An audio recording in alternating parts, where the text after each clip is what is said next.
Assalamualaikum warahmatullahi wabarakatuh dan selamat datang ke rancangan STS Santai Tapi Sampai musim kedua. Rancangan yang santai tapi mesej dia sampai. Betul tu. Hari ni kita nak bincangkan topik yang agak deep sikit. Mungkin ramai tak cakap, tapi ramai rasa. Ya, kita puasa penuh, solat okey, tarawih jalan, tapi kenapa hati kita masih lagi rasa kosong? Tajuk kita hari ini ialah kenapa hati rasa kosong waktu puasa.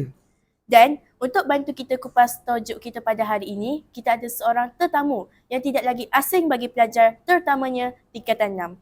Siapa Assalamualaikum warahmatullahi wabarakatuh. Waalaikumsalam. Cikgu sihat? Sihat Alhamdulillah. So, terima kasih kerana sudi jemput saya ke studio Santai Tapi Sampai. Cikgu, boleh tak perkenalkan nama dan subjek yang cikgu ajar di Sekolah Tinggi Segamat? Boleh? So, nama saya Cikgu Suryadi bin Osman. So, mengajar di Sekolah Tinggi Segamat sebagai seorang guru biologi di tingkatan 6. Baiklah cikgu, soalan kita pada hari ini, kenapa ada orang puasa penuh, ibadah buat, tapi tetap rasa kosong? Itulah bila kita puasa, kita terasa diri kita sentiasa rasa kosong. Pertama sekali mungkin kita rasa pada bulan puasa tu kita sekadar menahan lapar dan dahaga, bukan datang daripada hati kita kerana Allah Subhanahu Wa Taala. Jadi sepatutnya pada bulan Ramadan ni sepatutnya kita bukan sahaja menahan lapar dan dahaga, tapi sepatutnya kita melatihkan diri untuk bersihkan jiwa kita dan menghadap pada Allah Subhanahu Wa Taala. Maksudnya, kita buat ibadah tapi tak betul-betul hadir di hati. Ya, betul. Okey, cuba kita renung pada diri kita sendiri, tanya pada diri kita, contohnya pada waktu solat. Okey.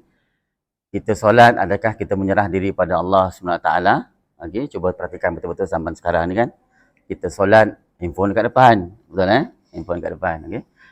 Lepas tu yang kadang-kadang kita baca Quran, sama ada kita baca Quran, tahu maksud dia. Kalau kita tak tahu maksud, mungkin kita boleh ambil buku terjemahan dia, supaya kita boleh menghayati Al-Quran, isi kandung Al-Quran.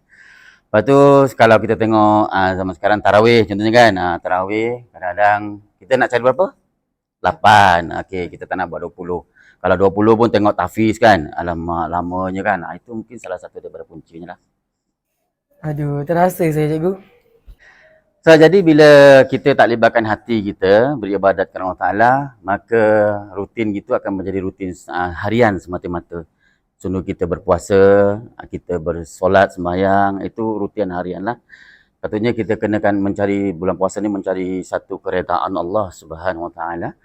Jadi sepatutnya bulan Ramadan kita, sepatutnya kita ada satu bulan untuk membersihkan hati kita ni, buang segala sifat dendam. Sifat dendam, terutamanya pada kawan-kawan kita, terutamanya kalau awak pelajar, kawan-kawan, kalau guru-guru ni macam kami ni, pastinya bersihkan hati kita, bukan ada satu perasaan cemburu pada guru, sifat dendam, tak puas hati. Jadi buang sifat riak. Jadi kita sentiasa memaafkan sahabat-sahabat kita, begitulah. Jadi rasa kosong tu sebenarnya tanda yang hati kita ni perlu perhatian dah cikgu? Ya, tapi bukan bermaksud kita berpuasa tu gagal. Tidak, berpuasa ni maksudnya satu kewajipan bagi umat Islam dan dia ada banyak ganjaran dia, sangat besar ganjaran dia dan pintu-pintu syurga pun terbuka. Jadi itulah tanda-tanda hati kita supaya kita dekat pada Allah Subhanahu Wa Taala. Okey Ustaz, kalau ada pelajar yang rasa hati dia kosong, apa langkah praktikal yang dia boleh buat? Langkah praktikal untuk kalau pelajar tu masih ada rasa kosong pada bulan Ramadan ni kan. Okey, pertama sekali kita kena ingat sesungguhnya pada bulan Ramadan ni adalah satu bulan yang mulia dan Allah mengkabulkan 3 golongan manusia, okey, terutamanya pada bulan Ramadan. Pertama sekali adalah orang yang berpuasa pada bulan Ramadan sehinggalah dia berbuka. Yang keduanya adalah pemimpin ataupun imam yang adil, yang disukai oleh masyarakat. Dan yang ketiganya adalah orang yang dizalimi, okey. Jadi kita berpegang pada yang pertama lah kan. Jadi kita pun berpuasa pada bulan Ramadan dan Allah mengabulkan doa-doa orang yang berpuasa pada bulan Ramadan. Okey, jadi yang seterusnya kita juga boleh baca Al-Quran ataupun hari ini mungkin kita baca Al-Quran tak faham. Jadi kita boleh baca hadis, okey, hadis yang mana sekarang kita banyak dah tinggalkan bacaan hadis ni. Kita baca hadis kelebihan bulan Ramadan contohnya. So kita fahamkan ayat, kita baca dengan perlahan dan kita fahamkan isi kandungan hadis tersebut. Lepas itu juga waktu kita berdoa pada Allah Subhanahu Wa Taala, so pastikan doa kita jujur, ikhlas kerana Allah Taala. Macam mana dapatkan jujur dan ikhlas itu? Jadi hari ini kita berdoa untuk diri kita, okey, dan juga berdoa untuk pengampunan untuk semua sahabat-sahabat kita atau kawan-kawan kita yang mana kalau kita rasa mereka ada buat salah. Lepas tu juga kita menghalalkan apa yang sebelumnya, okey. So mudah-mudahan apa yang kita buat tu mendapat keridaan Allah SWT lah. Maksudnya kita kena jujur dengan Allah ya cikgu? Ya, kita memang sepatutnya kita kena jujur dengan Allah SWT lah. Okay? Kalau kita jujur dengan Allah Ta'ala, so hubungan kita dengan Allah Ta'ala tu akan menjadi satu hubungan yang ikhlas lah. Okay? Maksudnya Allah akan jauh secara emosinya, bukan secara fizikalnya.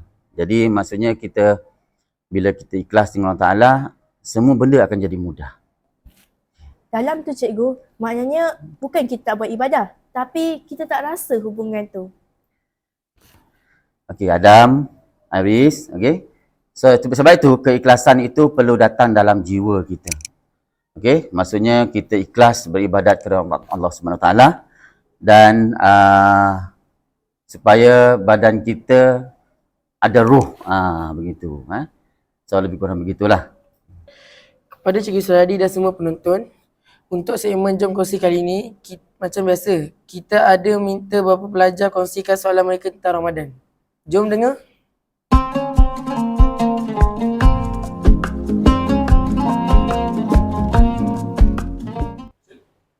Cikgu, saya puasa dan solat cukup. Tapi saya still rasa stres dan macam tak tenang. Adakah puasa saya diterima? Jangan terus fikir begitu. Okey? So rasa stres bukan makna puasa itu tidak diterima. Okey? Jadi kita ni adalah manusia biasa dan kita sentiasa berusaha memperbaiki diri. Dan orang yang sentiasa memperbaiki diri ni adalah orang yang Allah suka. Okey? Jadi dalam satu hadis ada satu kisah yang mana sahabat Nabi SAW pernah bertanya pada Rasulullah SAW. Dia tanya bagaimana kita nak mendapat keredaan Allah SWT ataupun bagaimana kita nak khusyuk dalam solat. Okay? Jadi bila kita khusyuk dalam solat maka kita mendapat keredaan Allah SWT lah. Jadi Allah SWT menjawab, berusahalah memperbaiki diri dan kita sentiasa memperbaiki diri. Sesungguhnya Allah menganggap kita ni adalah seperti bayi dan Allah itu adalah seperti ibu kita. Okay? So Iris, Adam, bila seorang bayi itu baru mula nak belajar berjalan, dia sentiasa jatuh kan, Haji. Jadi tetapi dekat depan dia ada seorang ibu yang sentiasa menunggu dan menerima dia. Begitulah keadaan dia sebenarnya. Allah SWT, kasih sayang Allah SWT sebab seumpama itu. Jadi kalau kita sentiasa memperbaiki diri, dan insyaAllah Allah akan terima. Okay? Jadi selain daripada itu juga kita perlu sentiasa beristighfar, banyak beristighfar pada Allah Ta'ala. Jangan berfikir pasal dunia semata-mata. Hari ini memanglah duit juga keperluan, tapi jangan duit jadikan satu punca kita lalai kepada Allah SWT. Lepas tu kalau kita jangan simpan luka yang dalam. Okay? Jangan simpan luka yang dalam, maksudnya kalau kita ada terluka ke apa, rasa kita macam kecil hati dengan orang, lepaskan kan, ampunkan dosa itu supaya kita sentiasa ikhlaskan diri. Iris, Adam.